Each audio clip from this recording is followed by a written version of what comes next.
बुद्धिमान तोता। बहुत समय पहले की बात है। एक घने जंगल में एक तोता अपने दो बच्चों के साथ रहता था। उनका जीवन खुशी खुशी बीत रहा था। एक दिन जंगल में गुजरते एक शिकारी की दृष्टि तोते के बच्चों की खूबसूरत जोड़ी पर पड़ी। उसने सोचा कि राजा को देने के लिए ये तोते बहुत सुंदर उपहार हैं। वह उन तोतों को पकड़कर राजा के पास ले गया।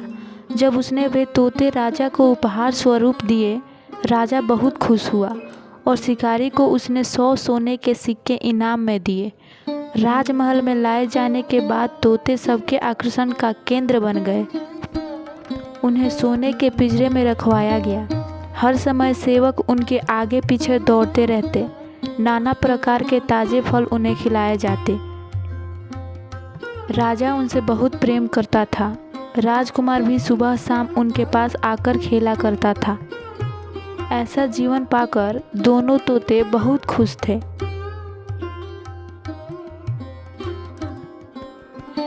एक दिन छोटा तोता बड़े तोते से बोला, भाई हम कितने खुश नसीब हैं जो इस राजमहल में लाए गए और ऐसा आरामदायक जीवन मिला। यहाँ हर कोई हमसे कितना प्यार करता है, हमारा कितना ख्याल रखता है। हाँ भाई, यहाँ हमारी ज़रूरत की हर चीज़ बिना मेहनत के हमें मिल जाती है। हमारा जीवन पहले से अधिक आरामदायक हो गया है। सबसे अच्छी बात यह है कि हमें यहाँ हर किसी का प्रेम मिलता है। तोते को राजमहल का आनंदपूर्ण जीवन बहुत रास आ रहा था, लेकिन एक दिन सब बदल गया। वह शिकारी जिसने राजा को उपहार में तोते दिए थे, राज दरबार में फिर से आया। इस बार उसने एक काला बंदर राजा को उपहार में दिया। अब काला बंदर राजमहल में सबका आकर्षण का केंद्र बन गया था। सारे सेवक उसकी देख रेख में लग गए। उसके खान पान का विशेष ख्याल रखा जाने लगा। अब दोनों तोते पर कोई ध्यान नहीं देता।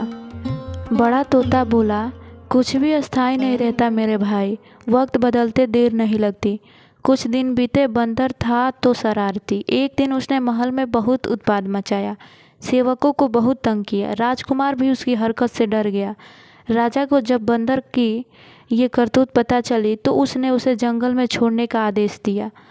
आदेश का पालन कर बंदर को जंगल में छोड़ दिया गया।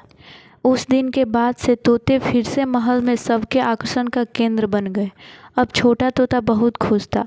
वह बड़े तोते से बोला, हमारे दिन फिर से वापस आ गए भाई। बड़ा तोता बोला, याद रखो मेरे भाई, समय कभी एक जैसे नहीं रहता, इसीलिए जब समय साथ ना दे तो दुखी नहीं होना चाहिए। बुरा समय है तो अच्छा समय भी आएगा। छोटे तोते को बड़े तोते की बात समझ में आ गई और उसने तय किया कि बुरे वक्त में वह धैर्य बनाकर रहेगा। सीख, कोई भी चीज़ अस्थायी नहीं रहती। समय के साथ हर चीज़ बदलती है, इसीलिए मुश्किल समय में धैर्य बनाकर रखें।